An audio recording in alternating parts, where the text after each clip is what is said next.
Salam, kita berjumpa kembali. Kita akan disapa oleh firman Tuhan. Kita akan diajar untuk menjadi orang-orang yang rendah hati.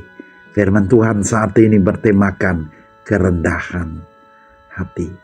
Berdasar dari Markus 10 ayat yang ke-17 atau dalam Lukas 18 ayat yang ke-18. Namun saya akan membaca dari Filipi pasalnya yang kedua ayat yang ke-3b.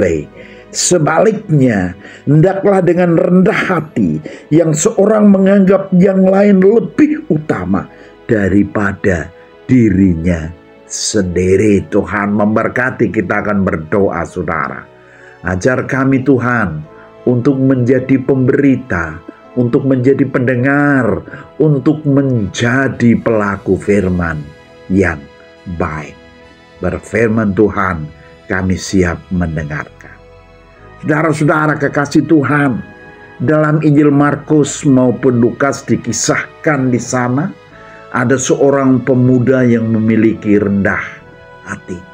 Tidak dijelaskan secara jelas siapa pemuda ini, tapi banyak penafsir yang menafsirkan bahwa pemuda ini adalah seorang pemimpin yang memiliki kehormatan, yang memiliki kedudukan yang membuat dia dihormati oleh orang banyak. Namun demikian, pemuda ini tidak sombong.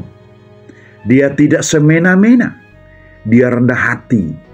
Ada dua hal, saudara, yang membuktikan pemuda ini memiliki kerendahan hati. Yang pertama, dia mau datang kepada Tuhan. Sebagai seorang pemimpin, dia bisa memerintah anak buahnya untuk menghadap Tuhan Yesus dan menyampaikan apa yang diinginkannya. Atau bahkan dia menyuruh Tuhan Yesus yang datang untuk mendengar kata dan permintaan yang ada. Tapi pemuda ini tidak melakukan hal itu. Justru dia yang datang kepada Tuhan Yesus. Dia yang mendatangi Tuhan Yesus. Yang kedua, saudara, membuktikan pemuda ini adalah orang yang rendah hati. Pemuda ini sebagai orang yang terhormat dan dihormati oleh banyak orang. Saya yakin dia memiliki harta yang banyak. Pasti dia juga memiliki binatang-binatang yang bisa menjadi alat transportasi pada waktu itu. Onta atau keledai atau kuda. Pemuda ini bisa naik semuanya itu saat datang kepada Yesus. Tapi pemuda ini tidak melakukan hal seperti itu. Dia datang kepada Yesus, dia berlari dan bertelut di depan kaki Tuhan Yesus. Saudara, kata bertelut di sini menyimbolkan rasa hormat yang begitu luar biasa. Juga memiliki satu arti, dia menyembah kepada Tuhan Yesus. Jika itu dilakukan pemuda ini, karena dia menganggap Yesus adalah seorang guru besar. Kehormatan yang dia punya tidak pernah akan melebihi kehormatannya Tuhan. Maka dia jauh lebih memilih menghormati Tuhan. Dia datang berlari dan bertelut di kaki Tuhan Yesus. Saudara-saudara kekasih Tuhan, rendah hati memang bukan persoalan yang mudah. Sebab pada diri manusia ada keinginan yang kuat untuk dihargai dan menghargai diri.